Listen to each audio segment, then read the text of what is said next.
All right, Tony, it's time to get down to the truth of the matter, the truth about lying, that is. There are ways to detect when someone isn't being completely honest with you. Here to tell us what they are, Barry McManus. He's an expert in deception detection. He's no liar, and he joins us from Washington. Hi, Barry. Good morning, Betty. How are you this morning? I'm doing great, and I'm not lying about that. But would you know if I was? Okay, we're going to talk about this deception detection. How easy is it to determine if someone is lying? I mean, is it really that simple? Well, let's just take away the technical aspects of it and just look at it person to person. I wouldn't say that it's easy, and I won't say it's difficult. I think it takes practice, persistence, and patience, but I think we all can detect deception. All right, so where do you begin? First step, where do you go?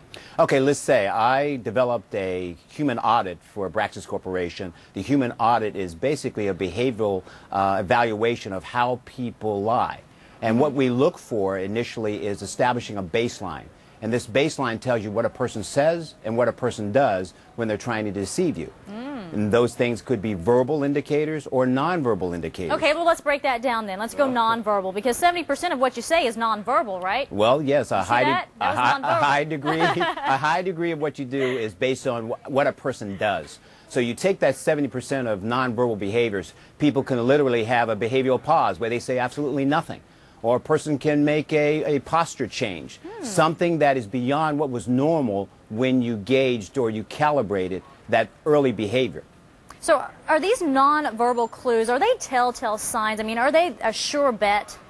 Well, verbal and nonverbal is not a sure bet. Unfortunately, there are no sure bets when you're dealing with human dynamics. But there are cues, there are clues that you can look for. The same thing if a person uses verbal means to deceive you.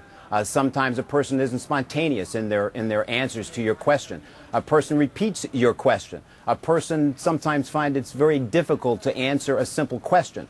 But what you want to do is look at an overall evaluation. It's sort of a holistic way of looking at things. So you take in all these clues, all these indicators, and you make an evaluation.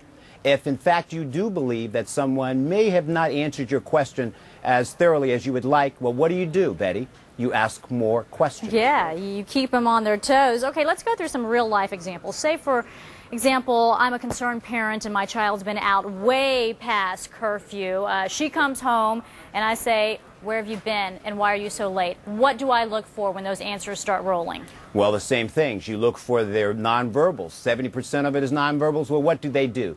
Do they hesitate and not answer your question? Do they repeat your question of where have they been? Things such as that. Person turns away from you and they don't want to talk about it. They don't want to look at you. They don't want to look at you. Eye contact can be a little misconceiving because now we have cultural considerations that we have to take in. With the human audit and detecting deception and eliciting responses, you have to think about those cultural considerations also. Not that the eye contact isn't important, it's just as important as all the other things that I've talked about. But what you want to look at, again, is those combination of things, those behavioral things that may indicate that someone is not telling you everything that that you would like to hear. All right, so in part of catching a liar, you got to be truthful with yourself. You got to really want to see the signs and know them when you see them. You don't want to deceive yourself and thinking, you know what, I'm going to focus on the positive because I really want to believe this person. You've got to look at it objectively, right? Well, that's also true. But also think about it this way. You don't want to go into any conversation or any meeting looking for good behavior, or you could be misled.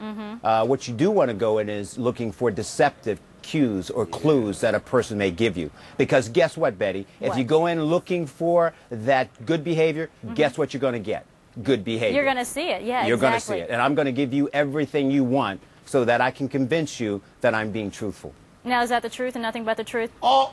So help me, you know the rest of the story. Barry McManus, I was looking for those signs, those clues. I didn't see any. Thank you for your time. Thank you for asking me to be here this morning. Sure, no problem. Bye-bye. So you got it, Tony? Well, see, I'm trying to understand the